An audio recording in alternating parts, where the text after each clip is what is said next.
Fire by Adèle Haenel. The first step was to succeed in thinking of myself as a victim. Because if you think of yourself as a victim, it means that you are the victim of something, and that the consequences you bear are not the result of your character, rather the product of an assault. It radically changes the way you think and use your energy. It is no longer a question of how to contain yourself, but what to make of the symptom. This realization is not apparent in a world saturated with stories where of all the options available, none spoke of the fact that an assault had consequences. On the other hand, what we can choose from is, for example, the all-consuming passion, the struggle of adolescence, the feminine essence, the generational conflict.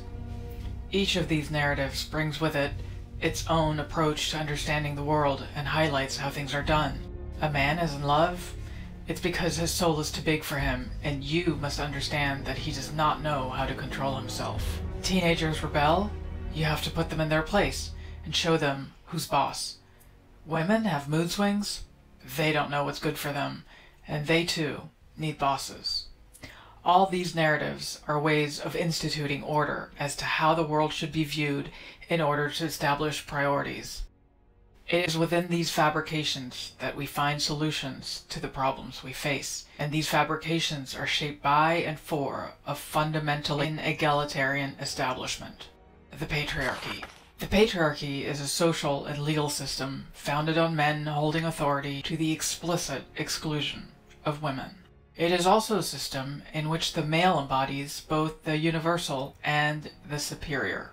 To that end, the feminine does not amount to much. And I, as a teenager, whose subjectivity had been crushed by years of abuse, did not have much with which to challenge this delimitation. It is true, I did not amount to much anymore.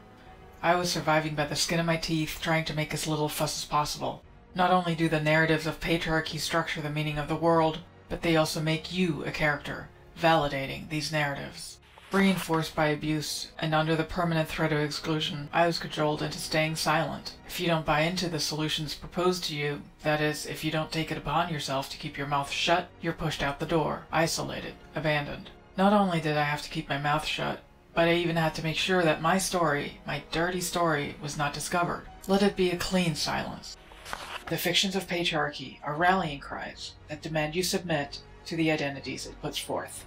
As a teenager, at the crossroads of all these narratives I was caught up in, none of them made me realize that if I felt bad, it was because I had been abused. I was incapable of thinking that. Besides, there was nobody to listen to and no time to waste to understand it. The risk that this abuse would be discovered, and that it would give the men around me the means to ostracize me a bit more, or to break me even more, was already at stake on the secondary market of patriarchy, heterosexuality. The abuse had conditioned me to understand that I was not entirely a human being. Thus, when it came to heterosexuality, I wasn't very demanding. Just being vaguely safe from violence was good enough. For a while, unable to love myself and terrified by the threat of exclusion, I sought refuge in an extremely gendered identity. I played the submissive girlfriend, the perfect daughter. It didn't matter that I was half dead. It even had a practical domestic aspect. I wanted to show the men around me that I had learned my lesson. From then on, I would no longer pretend that my life was important, and I'd be willing to serve them. At the same time, as I was performing this docile identity, sheltered inside my bunker of femininity, I began to rebuild myself, and I was sharpening my knives. Casually, I began studying for school again.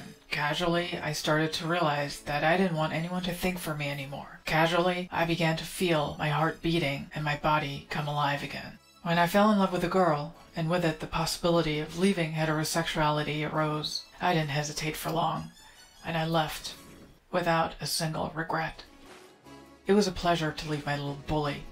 Becoming a lesbian was a liberation. It was a fundamental moment in my rebuilding process. I was finally able to start living in my body again, as its legitimate occupant. Also, for the first time, I was able to talk to someone who did not question the violence of what I had experienced.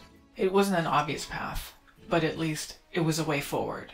A possibility that allowed me to catch my breath, and to begin to feel that as painful as my symptoms were, they were signs. Now I understood that if I had been abused, it was because there was a system in place that allowed for that abuse. And so instead of using all my energy to hate myself, I was going to use it to change that system. Hence, fire